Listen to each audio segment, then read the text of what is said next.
এখানে কোন হাফেজ সাহেব আছে ভিতরে? একটু হাত তুলবেন, হাত তুলবেন। হাফেজ মাশাআল্লাহ একজন আছে। আর কেউ?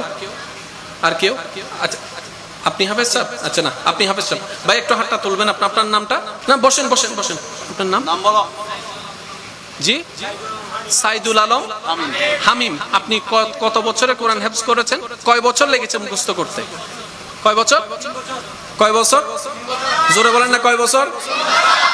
3 বছরে পৃথিবীর শ্রেষ্ঠ কিতাব মুখস্থ করে ফেলছে। আল্লাহ পাক সেই কোরআনের খাস নির্যাস আমার হাফেজে কোরআন ভাইদের অন্তরে দান করুক। কোরআনের সেই নূর অন্তরের মধ্যে দান করুক। কোরআনের সেই আসল জ্ঞান বুঝার তৌফিক দান করুক। সেই জ্ঞান দিয়ে মানব জাতির ইসলাম জাহানের খেদমত করার তৌফিক দান করুক। বড় থেকে বড় আলেম হওয়ার তৌফিক দান করুক। এবার বলেন কয় বছর? জোরে বলতে হবে কয় বছর? 12 মাস 12 মাস 12 মাস। কয় বছর?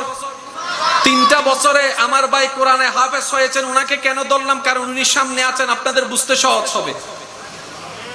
30 পারা কোরআন উনার মুখস্থ।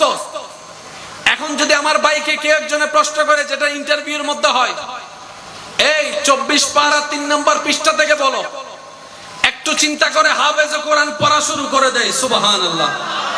3 পারা 7 পৃষ্ঠা থেকে বলো, পড়া শুরু করে দেয়। 11 পারা 2 পৃষ্ঠা থেকে বলো, 9 পৃষ্ঠা থেকে বলো, পড়া শুরু করে দেয়। কম্পিউটার এত দ্রুত কাজ করতে পারে না, হাফেজে কোরআন যারা ভালো করে মুখস্থ করে তারা তত দ্রুত কাজ করতে পারে। সুবহানাল্লাহ। এবার বলেন এটা কি ব্রেইনের পাওয়ার নাকি রবের দয়া? আর একটু জোরে বলতে হবে। এবার বলেন বছরে কয় মাস? 12 মাস। রমজান কয় মাস? 1 মাস। হাফেজদেরকে জিজ্ঞেস করেন 12 মাস কিন্তু ওনারা তেমন কোরআন সহজে পড়ে, কিন্তু তারাবি যখন রমজান মাসে এর 1 মাস আগে থেকে একটু একটু ভুল হই। বাংলারও ভাই তুমি কেন মাথা না হলে তারা হবো ভুল হই। 12 মাস সহজে কোরআন তেমন পড়া হয়, ওই তারাবির 1 মাস আগে মোটামুটি কোরআন একটু প্র্যাকটিস করা হয়। 12 মাস তেমন পড়ে নাই, কিন্তু আল্লাহর কি কুদরত দেখেন, কোরআন মুখস্থ রয়ে গেছে। আমি কি বুঝাতে চাচ্ছি? আপনি যদি মনে করেন কোরআনকে পুড়ে শেষ করে দিবেন, এটা আপনার বোকামি ধারণা ছাড়া আর কিছুই নয়। আর একটু জোরে বলেন ঠিক কিনা? আপনি যদি মনে করেন কোরআনকে পৃষ্ঠা ছিঁড়ে আপনি বাতাসের মধ্যে উড়াই দিবেন, ইসলাম ধ্বংস হয়ে যাবে, আরে নয় নয়, কাশিম কালো সম্ভবপর নয়। কারণ ইন্নাদ্দীনা ইনদাল্লাহিল ইসলাম, আল্লাহর কাছে, রবের কাছে, কুল মালিক জাহানের কাছে, ওই রবের কাছে একমাত্র মনোনীত ধর্মের নামই হচ্ছে ইসলাম। বলেন সুবহানাল্লাহ। আর সেই ইসলামের কিতাবের নাম কোরআন। বাল হুয়া কোরআনুম মাজিদ ফি লাউহিম মাহফুজ। এটা মাহফুজের জায়গায় মাহফুজ আছে, নিরাপদে আছে। এটা ধ্বংস করা কখনো সম্ভবপর নয়। আল্লাহ পাক আমাদেরকে একটু বুঝার তৌফিক দান করুন। ভাইয়া বলেন প্রত্যেকটা কিছুর একটা সিস্টেম আছে না নাই? এবার আমি একটা প্রশ্ন সবার কাছে করতে চাই। আশা করি আপনারা কেউ মানুষকে দেখানোর জন্য এই কাজে সাড়া দিবেন না। আপনার মন থেকে যদি আমার কথাটা ভালো লাগে তাহলে আপনারা একটু আমাকে সাড়া দিবেন। এই দুনিয়া থেকে কে কে আল্লাহর প্রিয় বান্দা হয়ে কবরে যেতে চান? একটু হাত তুলেন। আল্লাহ প্রত্যেকটা হাতকে কবুল করুন। আল্লাহ আমাদের জীবনের সমস্ত কবিরা সগীরা গুনাহকে মাফ করুন। এবার হাতগুলো নামান, মনের কানটা খুলে দেন। কার প্রিয় হতে চান? এবার আমি কিছু শব্দ বলবো, আপনারা শুধু বলবেন আল্লাহর প্রিয় নাকি অপ্রিয়। আপনারা বলবেন আল্লাহর পছন্দ নাকি অপছন্দ, সেটা আপনারা বলবেন। তওবা করা পছন্দ, বলেন তওবা করা। দান করা, সদকা করা, অভাবীকে সাহায্য করা, বিপদগ্রস্ত মানুষকে সাহায্য করা, তৃষ্ণার্তকে পানি পান করানো, ক্ষুধার্তকে খানা দেওয়া, যার ঘর নাই তাকে ঘরের ব্যবস্থা করে দেওয়া, যার টাকার অভাবে চিকিৎসা করতে পারছে না তাকে টাকা দিয়ে সাহায্য করা। আরেকটু জোরে বলেন। ভাঙ্গা রাস্তা ঠিক করে দেওয়া, মানুষের প্রশংসা করা, দোষ গোপন করা। তাহলে এগুলা সবগুলো আল্লাহর পছন্দ। এবার আরো কিছু অ্যাড করছি, আপনারা আওয়াজটা একটু বড় করে দিবেন। নামাজ পড়া, রোজা রাখা, হজ করা, যাকাত দেওয়া, মা বাবার সেবা করা, মা বাবাকে খুশি করা, বড়দেরকে সম্মান করা, ছোটদেরকে স্নেহ করা, আমি বারবার বলছি, হাত জোর করে মনের কানটা খুলে প্রস্তুত রাখবেন, কারণ কখন আল্লাহ পাক কোন কথার মাধ্যমে কার হেদায়েতের কি করে দেয় সেটা বলা যায় না। বড়দেরকে সম্মান করা, ছোটদেরকে স্নেহ করা, স্বামীর হক আদায় করা, স্ত্রীর হক আদায় করা, পাড়া প্রতিবেশীর খেয়াল রাখা, পাড়া প্রতিবেশীর হক আদায় করা, মানুষের সাথে সুন্দর করে হাসি মুখে কথা বলা, মানুষের সামনে রাগকে কন্ট্রোল রাখা, রাগকে মাটির নিচে দাফন করা, বিনয়কে মুক্ত করা, সাহায্যের হাত বাড়িয়ে দেওয়া, স্বামীকে ভালোবাসা, স্ত্রীকে ভালোবাসা, সন্তানকে ভালোবাসা, যার যে এতিম হয়েছে সেই এতিমের অভিভাবক হয়ে তাকে সাহায্য করা, রাস্তায় হাঁটার সময় চোখ নিচে রাখা, ওই 13 বাড়ির মাইয়া দেখলে কোনা চোখে তাকানো। হ্যাঁ হ্যাঁ, শুনি নাই।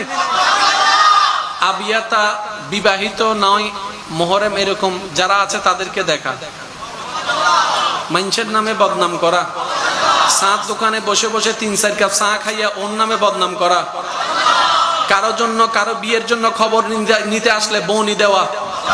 আরো জোরে বলেন না। নামাজের টাইমে নামাজ না পড়ে অন্যদিকে যাওয়া, আজান শুনে উত্তর না দেওয়া, মা বাবা 10 বার ডাকলেও একবার সাড়া না দেওয়া, মা বাবাকে কষ্ট দেওয়া, মা বাবার সাথে বেয়াদবি করা, জামাইয়ের সাথে বেয়াদবি করা, বউয়ের উপর অত্যাচার করা, যৌতুক নেওয়া, অধিক মোহরানা আদায় করা, এগুলো সব কি? এবার আপনারাই বলেন, আমি কিছু বলবো না।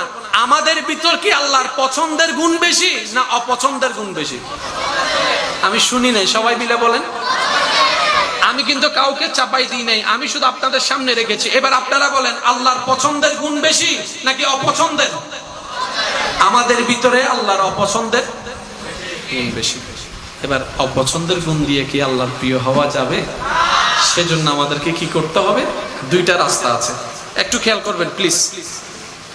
মানব জীবনে 3টা কাল, অতীত, বর্তমান, ভবিষ্যৎ।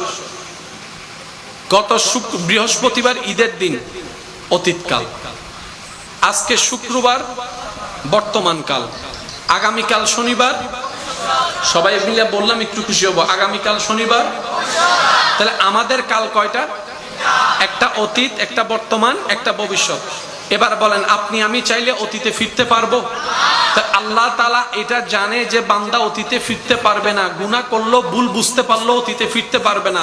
রব বলে যে টেনশন করিও না, লা তাহজান, টেনশন করিও না, আমি আল্লাহ তো রহমান আছি। সুবহানাল্লাহ। আল্লাহ আমি এখন কি করব? আমি তো যে বছরগুলা ফেলে এসেছি, যে কলেজ ভার্সিটি স্কুলের লাইফ ফেলে এসেছি, যা করেছি সেটার মধ্যে আমি গিয়ে কাজকে ঠিক করার কোনো সুযোগ নাই। রব বলে যে একটা কাজ করো, তুমি মন থেকে তওবাতুন নসুহা করে ফেলো, আমি তোমার অতীতের সব গুনাহ মুছে দিতে রাজি আছি। সুবহানাল্লাহ। তাহলে অতীতের দায়িত্ব কে নিল? জোরে বলেন, অতীতের দায়িত্ব কে নিল? এবার বলেন, আমাদের যত দুঃখ, যত টেনশন, দুশ্চিন্তা আছে আমাদের অতীত নিয়ে না ভবিষ্যৎ নিয়ে? জোরে বলেন না। চাকরি কি পাবো নাকি পাবো না? টেনশন।